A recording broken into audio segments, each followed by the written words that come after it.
Hi, I'm Smriti Chopra again, and I'm your instructor for the GLUE lectures for the duration of this course. This is GLUE Lecture 2, and let's get into it. This lecture is titled Robot Models because this week you guys focused a lot on different models for robots specifically. And as usual, pay attention because this lecture will help you guys with quiz 2. Okay, with that. So we saw it this week in Dr. Eggerstad's lectures that he introduced two models for the robots. That's your robot. And then one model was with respect to the angular velocities of the wheels of the robot, which is the differential drive model. And then another model that we saw was with respect to this V and omega inputs. So why these two different models, or why is it that we have one model that's actually your angular rates and the other model that's your V and omega? Well, he went over it and he explained to you guys that this differential drive model, which is actually the one that is used with the robot, or actually the model for the robot, it's a two-wheel differential drive thing, is very important because when you're implementing your controller onto the robot, you have to use the correct model. It has two wheels, so obviously you need to give it inputs for both the wheels. But when we are designing our control law, or when we are designing our controls, in that time we don't want to think in terms of wheel velocities, etc. We'd rather just think in terms of okay, me walking and I'm walking with a linear velocity and an angular velocity, and it's kind of much easier than thinking about each wheel and how it turns, etc. So we have these two models here, the differential drive and the simpler model, which is used for design. Okay, so I just want to show you guys this model in action, or this whole thing of how you design controllers based on a different model and then you use something else for implementation. And watch this video. It's a really interesting video. It's my work, and it's robots playing music, and they're playing Beethoven's Furelise actually. The point here that I want to make is that all the control that is designed for these robots is done using the model, the simplified model that we saw, the V omega model.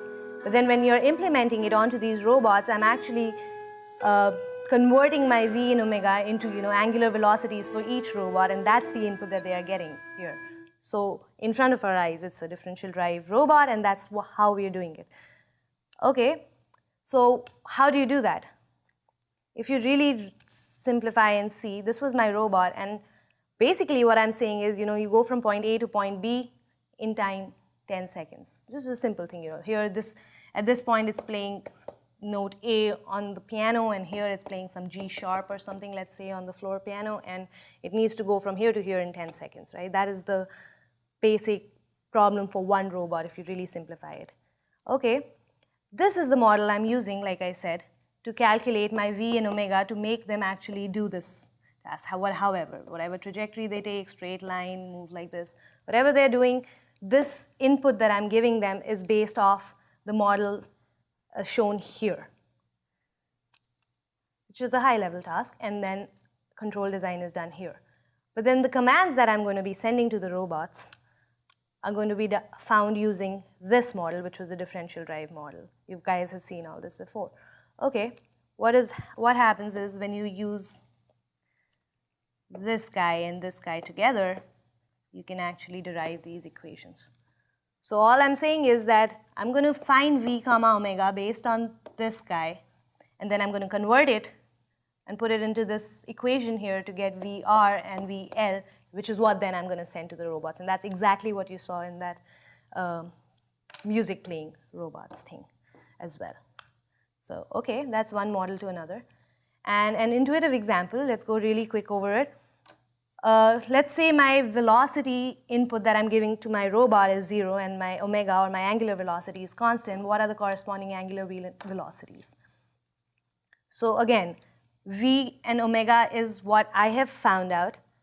But when I send the commands to the robots, I'm going to find VR and VL using these equations right here, right?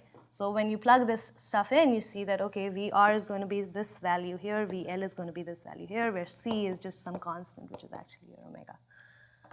Okay, now intuitively, do you understand what's happening here? let's see, my robot, let's assume it's a point, and I'm saying that, it's not going straight at all, it's just going to keep moving, on its own. Like, I'm saying that my velocity is 0, but my omega is constant, so I have a constant angular velocity. Okay, that means that my robot is not moving forward, it's just spinning in place. And that makes sense because now what we found out in terms of, right and left wheel angular velocities, one is simply the negative of the other. So one wheel is getting, let's say, +5 and the other is getting -5.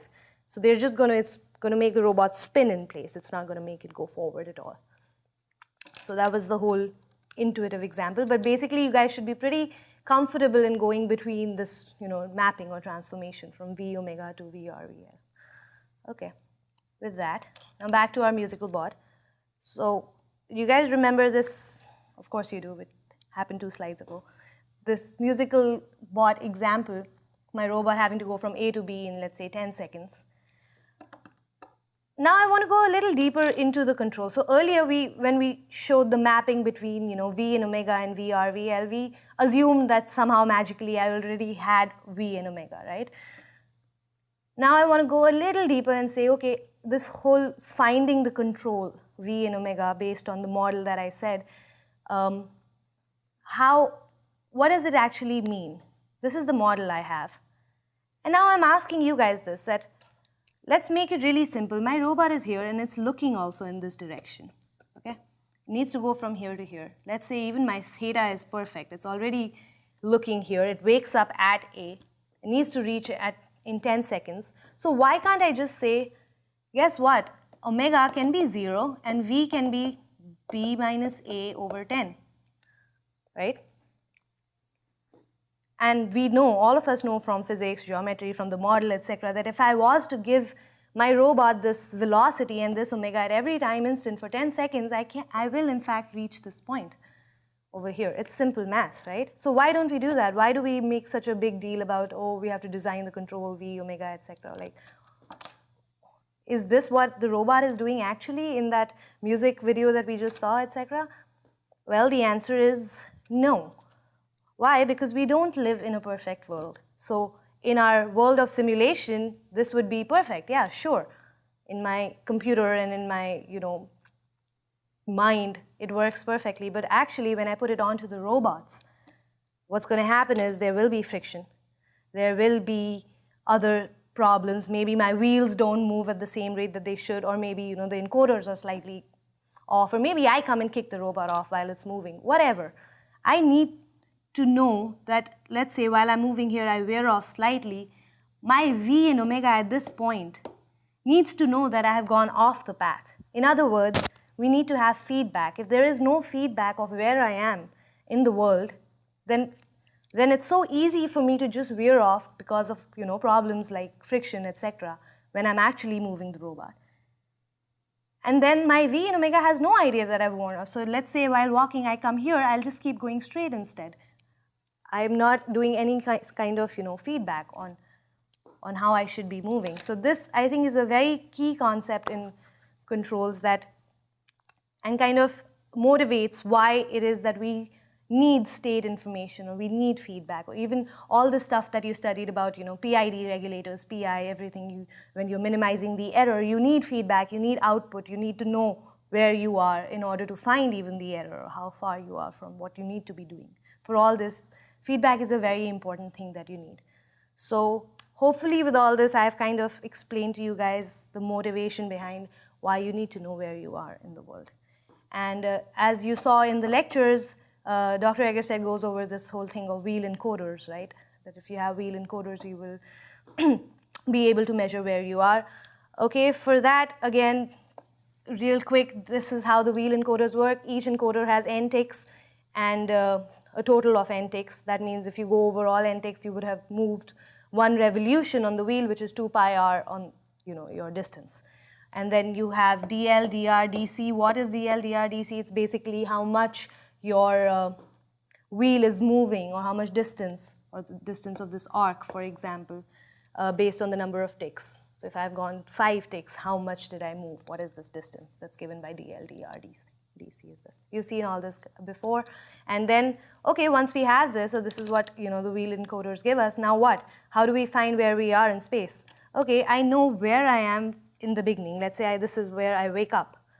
And now I use dl dr dc in this form, in this update equation, and now I get my new position x prime, y prime, and phi prime. So, and remember, x, y, and phi is my state of where I am in place, like x, y, and looking there, that kind of a thing. Okay, cool. So this whole thing is the wheel encoders. This is how they work.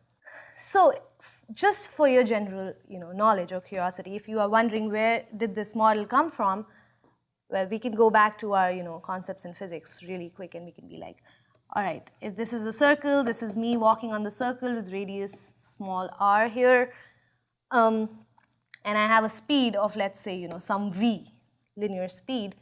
Well, I must also have some angular velocity, right, for me to be walking on this circle. Otherwise, I would just keep walking straight. So how do these three variables kind of match up? So there's this very famous formula, v is equal to omega r, that kind of relates the fact that if somebody is walking, or if you're tracking this point on a circle of radius r, how does the linear velocity, which is v, and the angular velocity, which is omega, relate to one another?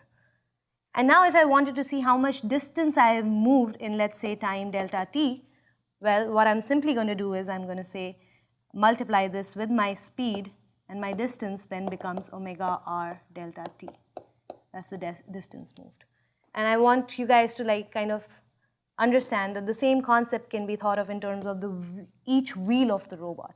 So if my angular velocity for each wheel is vr and my radius is r, I can actually calculate the distance moved as r times vr times dt. And from here, I'm going to let you guys figure out how it is that we reach this model. And as hints, I'm going to say, okay, we already found out how we got this. We know this as our model for the robot. And now can we do something to, kind of get this equation using the update law that we know that if we ever want to find the position at the next time instant, we simply say position at previous plus x dot times dt. So it's a nice exercise, find out how we get this model, and then all is good. With that, let's go to the next example. So this is an odometry example. Just to kind of make it again really clear, the concept of wheel encoders. Again, very important for the quiz. So let's say my robot starts at the origin. When I say origin, I mean my position and orientation both is 0. And it is located after 0.1 seconds is what you have to find out, where is it? And now it's given that your left wheel or your right wheel records 10 ticks, your left wheel records 6 ticks, blah, blah, blah. All this stuff is given. How would you do it? Okay, these are the set of equations that you're going to use. First, because you know the number of ticks, you're going to find out how much each wheel has moved based on these equations right here, right? And then you're going to use them in this update law to find out finally where your x, y, and phi land up. And a real quick note, just for my satisfaction here, is that